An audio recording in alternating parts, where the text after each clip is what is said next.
Bonjour à tous et à toutes et bienvenue sur cette vidéo qui va s'intéresser à Nerval, et plus particulièrement à ce récit intime et insaisissable qu'est Aurélia ou le rêve et la vie.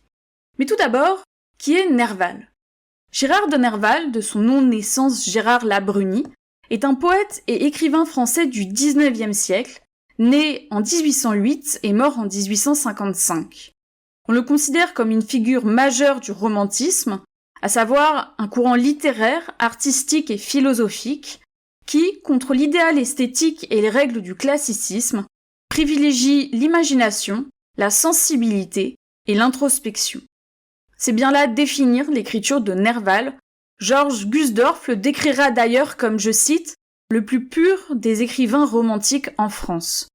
Dans notre compréhension de cet auteur, il est important de savoir que Nerval est un grand voyageur. Formidable terreau littéraire, ses voyages alimentent sa correspondance et ses récits de voyage, comme Voyage en Orient, où il raconte au jour le jour ses découvertes, ressentis et réflexions. Aurélia ou le rêve et la vie, publié au début de l'année 1855, propose une autre forme de voyage, le voyage intérieur. Y sont retracées les errances d'un jeu aliéné, assimilé à Nerval. L'œuvre, dès la première page, se présente comme un témoignage sur la folie, un récit clinique destiné à décrire son expérience psychologique. Aurélia semble tout d'abord être un journal personnel qui s'apparente à l'écriture catharsique, c'est-à-dire à une écriture qui libère. C'est ce que l'on peut lire dès les premières pages lorsque Nerval en affirme la valeur journalistique. Je vais essayer de transcrire les impressions d'une longue maladie qui s'est passée tout entière dans les mystères de mon esprit. Aurélia est donc initialement conçue comme un compte-rendu clinique. On peut ainsi y lire avec force détail des indications sur sa maladie, sur les manifestations de ses crises ou sur ses perceptions altérées par la folie. D'emblée, Nerval veut donner à son texte une portée scientifique, comme il l'écrit à son père. J'entreprends d'écrire et de constater toutes les impressions que m'a laissées ma maladie. Ce ne sera pas une étude inutile pour l'observation et la science. D'ailleurs, il entretient avec le corps médical des rapports très étroits. S'il communique beaucoup avec son père, qui est médecin, il a une relation toute privilégiée avec le docteur Blanche, à qui il fait lire chacune des pages d'Aurélia. François Tosquel considère dès lors Aurélia comme un témoignage extrêmement précieux, qui relève, je cite, d'une véracité clinique. Il parle de la transcription minutieuse d'une expérience psychotique, d'un document vécu de la folie et d'un récit de malade convalescent. Pour lui, l'authenticité du témoignage ne fait aucun doute. Il reconnaît en effet des phénomènes psychiques, comme les intuitions délirantes, les hallucinations ou les pics de dépression et de lucidité, ce qui en fait pour lui un véritable modèle clinique qu'il appelle le cas Nerval. Par-delà cette volonté de faire état de la folie, Aurélia semble liée à une dimension plus personnelle, en ce que le travail de verbalisation a des vertus thérapeutiques. Nerval écrit pour guérir, en extériorisant les manifestations de sa folie. J'arrive ainsi à débarrasser ma tête de toutes ces visions qui l'ont si longtemps peuplée. À ces fantasmagories maladives succéderont des idées plus saines, et je pourrai reparaître dans le monde comme une preuve vivante de vos soins et de votre talent. Nerval fait donc clairement le lien entre ce travail d'écriture et la guérison espérée. L'écriture lui permet de recouvrer la lucidité lors de ses introspections salvatrices. Mais quelle est la place du docteur Blanche dans cette entreprise? Nerval évoque en effet l'action d'un « on » médical. On me donna du papier, et pendant longtemps je m'appliquais à représenter, par 1000 figures accompagnées de récits de vers et d'inscriptions en toutes les langues connues, une sorte d'histoire du monde mêlée de souvenirs d'études et de fragments de songes que ma préoccupation rendait plus sensible ou qui en prolongeait la durée. Pour Rohan Rigoli, Nerval s'est ainsi clairement soumis à ce qu'il appelle une écriture sous tutelle et sous observation. Mais l'écriture thérapeutique ne vise pas seulement à extérioriser les fantasmes. Elle doit permettre à Nerval de comprendre les dérives de son esprit malade pour se comprendre à nouveau. Avec l'écriture, il espère retrouver de la maîtrise sur lui-même. Il mesure en effet que ses perceptions sont faussées et que la frontière entre rêve et réalité disparaît peu à peu. Moi, dont le cerveau s'est abondamment nourri de visions, et qui a de la peine à séparer la vie réelle de celle du rêve. Le rêve devient un élément central de sa vie, qui se manifeste lors de ses hallucinations délirantes. Dès qu'il recouvre la lucidité, il les couche sur papier pour essayer d'y trouver un sens. Cela fait de lui, selon Théophile Gautier, je cite, « un philosophe assistant avec sang-froid aux visions de l'halluciné, expression de la raison, écrivant les mémoires de la folie. » Nerval fait là preuve de détermination et de lucidité. Il refuse de continuer à subir les délires de son esprit et, au lieu de les rejeter, il juge que la meilleure méthode est de s'y confronter directement en essayant de les comprendre. Mais, pour parvenir à cette compréhension de lui-même, Nerval doit fournir un matériau authentique. Il lui faut décrire avec précision et sincérité les errances de son esprit, sans rien ajouter ou inventer qui puisse en fausser le contenu. L'ensemble construit alors un assemblage de rêves et de souvenirs épars, en désordre et sans lien entre eux. Georges Massé parlera de débris d'une vie errante qui ressemble à un cabinet de curiosités. Alors que Nerval s'engageait à faire un travail de transcription des impressions d'une longue maladie, il dépasse en réalité l'écriture journalistique en travaillant à donner à son texte une forme, une structure et une cohérence. C'est là aller à l'encontre de la spontanéité du journal, qui entend raconter dans l'ordre journalier les événements racontés. Certes, les phrases entre elles restent fragmentaires, mais l'ordre est retravaillé pour donner un ensemble cohérent et harmonieux. Nerval ne saurait se contenter de la temporalité de l'écriture. Pour lui, l'œuvre doit être claire, c'est le principal.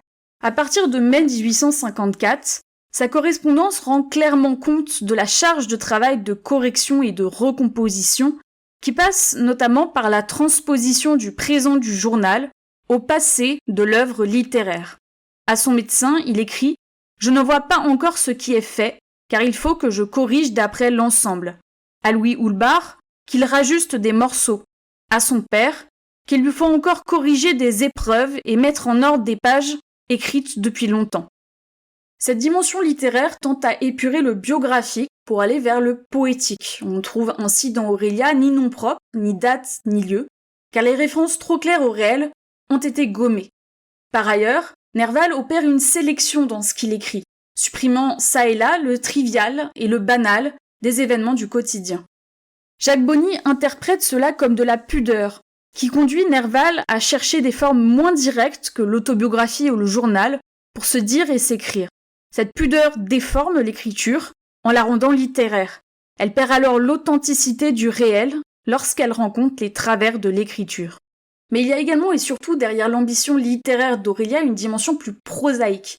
Nerval entend prouver à la communauté littéraire qu'il a recouvré la lucidité, qu'il n'a rien perdu de son talent et de ses facultés créatrices, témoignage de l'angoisse existentielle de l'écrivain d'être oublié. Cette forte dimension littéraire amène nécessairement le doute sur la nature du jeu. Si dans un journal, ce jeu est clairement identifié, l'ancrage d'Aurélia dans la littérature ne permet plus d'assurer que le jeu équivaut à Nerval. Hisashi Mizuno étudie Aurélia comme une mise en scène. Parce qu'il connaît les maisons de santé et les manifestations de l'aliénation, Nerval est capable d'inventer avec réalisme un narrateur en proie à la folie. C'est la preuve, pour Hisashi Mizuno, de la lucidité de l'auteur et donc de sa non-adéquation avec le narrateur. La dimension de la vie réelle dans Aurélia sert à présenter un jeu aliéné, mais confirme que le narrateur a toute sa raison.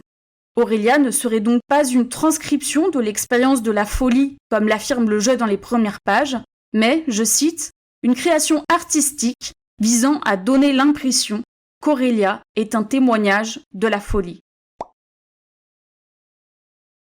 Si l'on prend du recul sur l'œuvre, on ne peut que constater qu'Aurélia est un ensemble disparate et hétéroclite de rêves, pensées et souvenirs. La structure du texte devient métaphore du désordre mental. Elle exprime, mieux que ne le ferait un journal, ce flux de pensées qui reste en désordre malgré les efforts de réorganisation. Pour François Tosquel, la structure psychique du jeu d'Aurélia correspond parfaitement avec celle d'une personne aliénée, altérée par un brouillage des perceptions et des frontières temporelles. L'œuvre est alors tout entière évocation. Elle donne à sentir au lecteur le poids du labyrinthe mental dans lequel Nerval se perd. Lorsque Nerval écrit, montre Jacques Bonny, il n'est plus capable de distinguer la vie de l'œuvre, le rêve de la maladie. La frontière entre rêve et réalité est au centre d'Aurélia et conditionne l'écriture dès les premiers mots. Le rêve est une seconde vie, Je n'ai pu percer sans frémir ces portes d'ivoire ou de corne qui nous séparent du monde invisible. Pour Hisashi Mizuno, Aurelia doit confirmer à Nerval l'existence d'un autre monde, ce qui donnerait un sens aux errances douloureuses de sa raison. L'expérience de la folie est alors, je cite, une série d'épreuves initiatiques que Nerval appelle lui-même « descente aux enfers ». La descente aux enfers entraîne Nerval dans les méandres de son esprit et fait jaillir une écriture délirante et déraisonnable dont il ne maîtrise plus la portée. À partir du moment où elle jaillit, cette écriture, déjà trop ancrée dans la folie, ne cherche plus à recouvrer la lucidité. Elle entend peindre avec harmonie et authenticité le monde du rêve que Nerval entrevoit dans ses hallucinations. Nerval assume jusqu'au bout cet épanchement du songe dans la vie réelle, qui d'abord aliénation devient principe créateur. Son écriture refuse l'enfermement et vise l'authenticité. Nerval peut désormais laisser s'écrire qui il est vraiment, la folie devient créatrice et synonyme de vérité. Sa transcription permet à Nerval d'accéder à sa propre réalité. Aurelia, rejetant les genres préexistants, naît nécessairement de cette expérience une forme littéraire nouvelle. Pour Jean Guillaume, je cite, « Il n'y a plus de genre littéraire. Aurelia est une forme, comme les poèmes en prose de Baudelaire. » Puisqu'aucun genre n'acceptait son écriture déraisonnable pour dire l'authenticité de la folie, Nerval a laissé s'inventer une nouvelle forme littéraire, proche du journal en ce qu'elle dit le vrai du quotidien, mais qui s'en éloigne en ce qu'elle n'écrit plus, mais évoque et fait sentir. Elle doit permettre à Nerval de comprendre, ou plutôt d'accepter, les dérives de son esprit génial, mais malade, pour se réinventer par la suite. Aurelia possède donc sa propre forme littéraire. Elle est une forme unique et insaisissable, qui entend se définir ainsi. En 2013, Philippe Spolyar a proposé le terme de récit poétique clinique, perdant la notion biographique que portaient les termes de mémoire, journal ou fiction autobiographique. Jean-Pierre Joshua utilise lui celui de journal recherche. Fondé sur l'obsession de l'analyse de soi, le journal recherche est une introspection visant, par un laisser-aller des mots, à mettre en lumière les phénomènes inconscients de l'esprit. Aurelia est une reconnaissance tant psychologique que littéraire. Elle est le lieu d'éclosion d'une écriture de la déraison, capable de rendre intelligible ce que la raison avait renoncé à transcrire. Quelques mois plus tard, avant la publication de la deuxième partie d'Aurelia, Nerval se donne la mort dans les rues de Paris. L'écriture d'Aurelia aura été pour lui un aboutissement et le point final de sa lutte contre la folie. C'est là comprendre intimement Nerval. En libérant son âme par ce texte, il précipite la fin de cette descente aux enfers, nous laissant avec cette question : a-t-il trouvé cet autre monde, derrière, je cite, ces portes d'ivoire ou de corne ?